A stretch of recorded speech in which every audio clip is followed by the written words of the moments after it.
Okay, let's get into the story about this 6-year-old girl who was shot by her neighbor. You know, it was just a couple of days ago. I covered the story about the teenage boy, the 16-year-old boy who went to a gentleman's house to pick up his brother. Unfortunately, he went to the wrong house. He rang the doorbell, and that 80-something-year-old gentleman decided to shoot him in the face. Now, he did live, he did survive, and that gentleman has been arrested.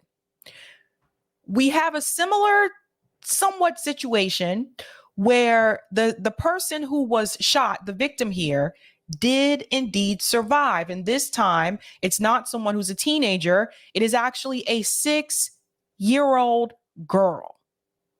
And you have to ask yourself this question: who on earth would shoot a child? Let's get into it. I want to get started with this article here, and then we're going to move on to the storyline from the 6-year-old girl, because like I said, she did survive, and there was an interview with her. So I want to get into that interview as well. The 24-year-old man accused of shooting a 6-year-old girl, her parents, and another neighbor after a basketball rolled into his yard in North Carolina is now in police custody. Robert Singletary appeared in court on Friday and signed an extradition waiver. He turned himself in on Thursday to the Hillsborough County Sheriff's Office in Tampa. So they were looking for him after this incident was reported. They were actually on the hunt to find him. So let's go on here. And here's a picture of the shooter here. Neighbors told ABC News Charlotte affiliate WSOC that the shooting on Tuesday started when a basketball rolled into Singletary's yard from a group of local children playing basketball in the street. Singletary allegedly fired a gun at a neighbor before approaching a father and daughter, William James White and 6-year-old Kinsley White, who were both seriously wounded. Now, I want to go ahead and let you know I'm familiar with this area. I've actually already reached out to friends of mine that live in the Charlotte area. Yes, they have heard of this story. It's alarming, very much alarming. The fact that someone would shoot you because your ball rolled into their yard, you know, and I want you to think about the big picture here. I don't want you to just focus on this particular incident, because the big picture in this case and the case before with the 16-year-old boy, and there was another case with a young woman who was also shot by a homeowner in upstate New York because they were turning in their driveway to turn around, is the fact that we do not trust our neighbors in this country. We have a media network that has convinced us that our neighbors are the enemy, that we're supposed to fear one another, and that we're supposed to trust the politicians. They want you to trust people that you don't even see half the time. They want you to trust people who don't even want to shake your hand unless they're trying to get a vote. They want you to trust people who don't even know you until it's time for them to get reelected and they need donations. But they don't want you to trust your neighbor, especially if your neighbor has a different political ideology than you. This is on purpose. And this points to another thing that I've brought up before multiple times on the show. We do not have community here in this country. If you look at people that live in some of these other countries like India or like China, different countries abroad, where they have actual communities, where the people in the community know each other, where the people in the community actually work together and help each other out. We don't have that for the most part in this country. And that is a big problem, big problem. Now, one point in time, it was that way, but it hasn't been that way, at least my adult life. Let's go on with this story. One woman was grazed by a bullet and a second man was shot at but not injured. William White remains in serious condition. Now, that's according to police. Why did you shoot my daddy and me? Why did you shoot a kid's dad? Now, that's coming from the little girl, Kinsley, who was shot. Family members said William White tried to draw gunfire toward himself to protect his family as Singletary unloaded an entire magazine toward his neighbor. So an entire magazine, that means with the rifle, the gun that he used. That's a lot. So he fired a lot of rounds. White was shot in the back in his own yard, according to his partner, Ashley Hildebrand. He looked at my husband and my daughter and told them, "I'm going to kill you." Just point blank. Singletary is charged with 4 counts of attempted murder, 2 counts of assault with a deadly weapon, and 1 count of possession of a firearm by a felon. In December, Singletary was separately charged with assaulting his girlfriend with a mini sledgehammer. Jesus, leading her to bleed profusely from the back of the head and forcing her inside an apartment for 2 hours. So this is someone who has a history of violent behavior. The victim further stated that Singletary told her that she could not leave until she had cleaned up all the evidence from the assault. I want to say to people of Gaston County, this sort of violence will not stand. That's coming from Gaston County Police Chief Stephen M. Zill. The North Carolina shooting follows a string of similar incidents where seemingly ordinary mistakes have led to serious consequences involving firearms. Over the last week, 2 cheerleaders in Texas were shot after entering the wrong car in a parking lot. A woman in New York was killed after entering the wrong driveway, and a 16-year-old in Missouri was shot after ringing the doorbell to the wrong home. We really have to ask ourselves, what is happening in this country? And I don't believe all of these situations are mental health issues. I just don't believe that. I think that people in this country have a lot of anger. America is known to be a very violent country. But the fact of the matter is, we don't trust each other in this country. That's a big part of the problem. Now, how do you fix that? Because we need to talk about possible solutions. Number one, sometimes every now and then, you have to turn off mainstream media. Mainstream media will have you hating people that you love. Mainstream media will have you, not trusting people that you've had no problem trusting before. They will convince you that your neighbor is your enemy, when in reality, you should have some type of camaraderie with your neighbors. You should be working together with people in your neighborhood. You guys should not be working against each other. So people have a lot of fear. This is not to make an excuse, but there have been too many of these types of incidents within the past couple of weeks. Too many. Now, Kinsley actually was interviewed recently. Luckily, again, like I said, she did survive. But this story could have ended in a totally different way. Totally different way. So let's hear what she had to say in this interview. Kid, he walked through his yard and he said he was going to kill the kid. Why did you shoot my daddy and me? Said you shoot a kid's dad.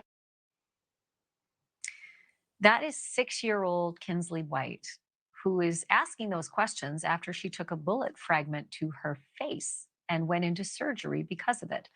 Her mom, Ashley Hildebrand, also grazed by a bullet, and her dad is in the hospital, having been shot in the back, allegedly by the neighbor who didn't like the basketball that rolled into his yard. In this primetime exclusive, I want to welcome Ashley and her daughter Kinsley, who join me now live. Ashley, the very first question is, how are you all doing? I can see the two of you, but Kinsley's dad is still in the hospital. How is he? He's not doing so good.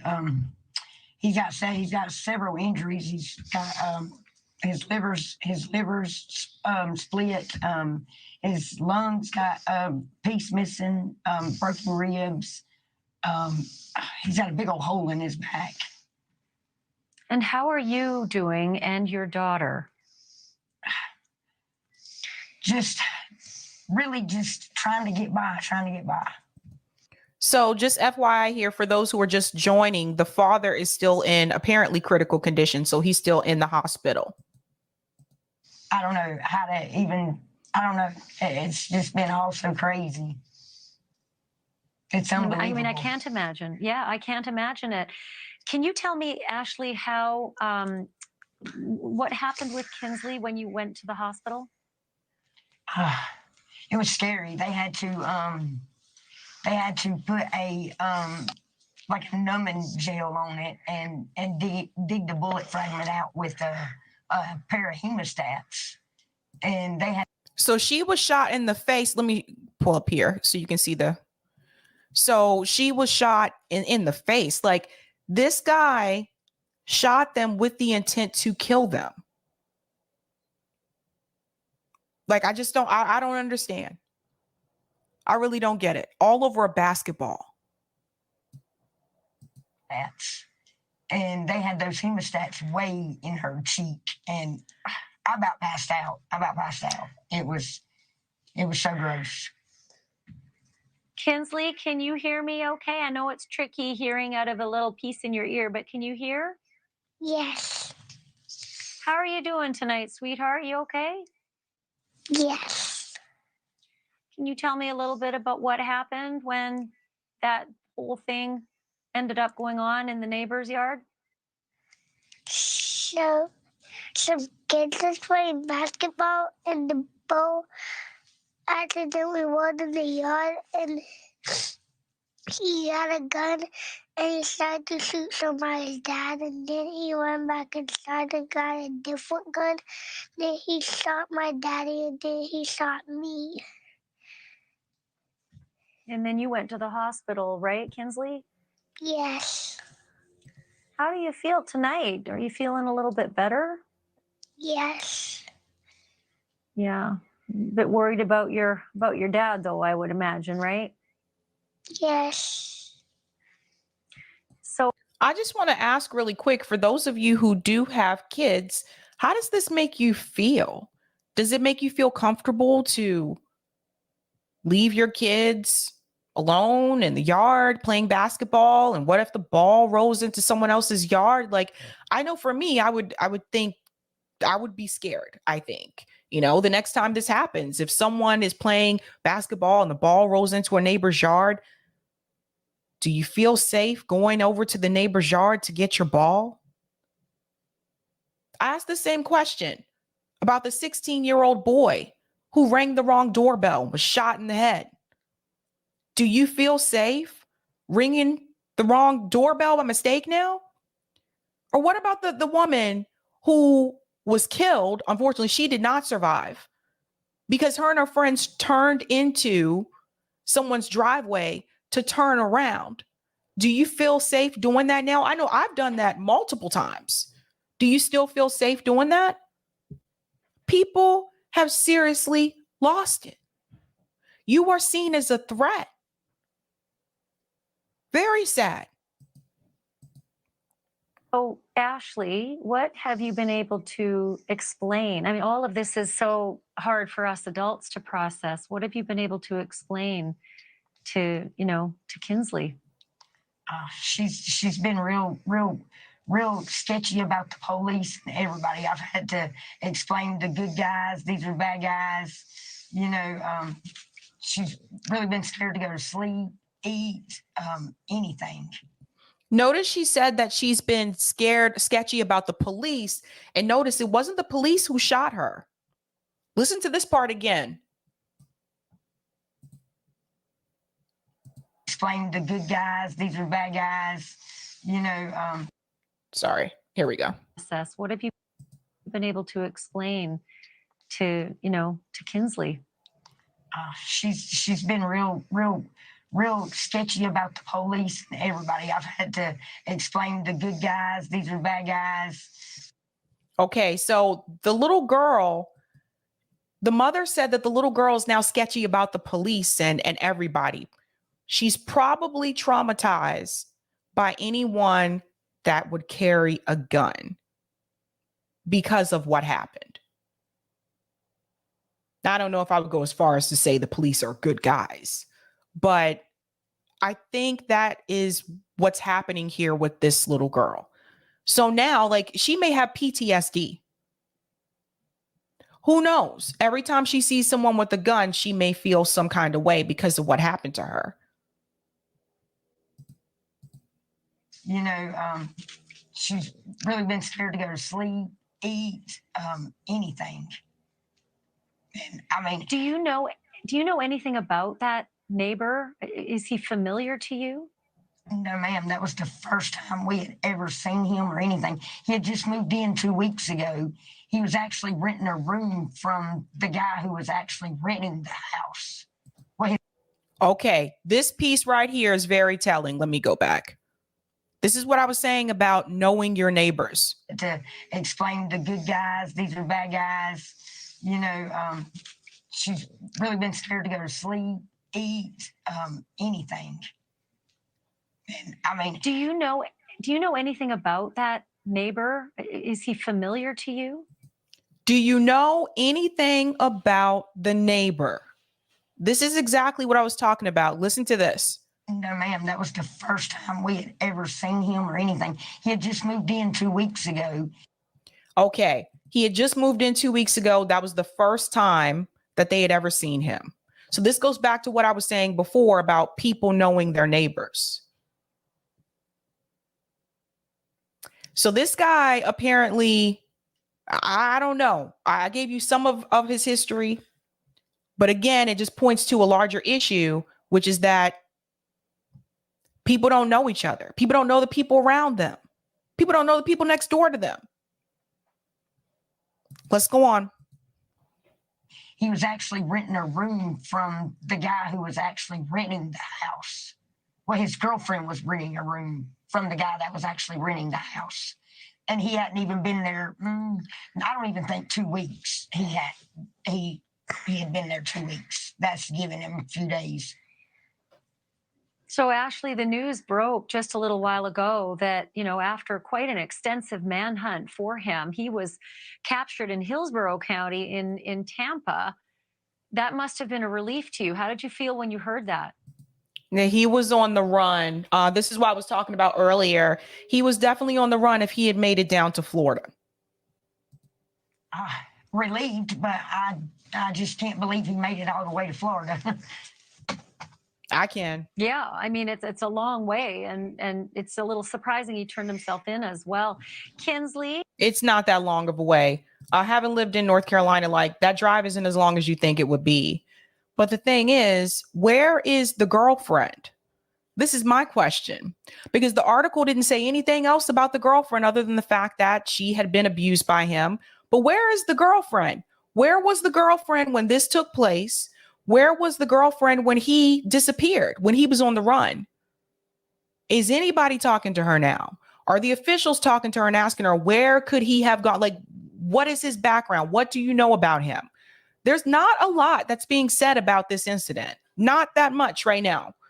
So it's kind of weird to me. I'm over here like, okay, where's the girlfriend? I don't know. When you heard that the man who was, they were trying to catch him, when you heard that the police caught him, what did you think? Like nothing. We made it Like a special nothing. thing. We made it a special thing. We waited. I was the one who told her that he was in jail. Thank you for watching. Go to Okay, so again, just another example that we are definitely lack community in this country. Very sad, very troubling. But I have to say, I don't know, man. This particular situation, he hadn't been there for more than 2 weeks, the mom said. To just run outside, like, this is just so bizarre to me, this type of behavior. A ball goes into the yard. Apparently, it wasn't even really his place per se, because they said that it was the girlfriend who was renting a room from the person who was renting the house, apparently. So there's that. But to just charge out like that because someone their ball accidentally rolled into your yard, and to just shoot them, to come out there and say, I am going to kill you, and to shoot them. I don't understand that behavior. I really don't. Very strange.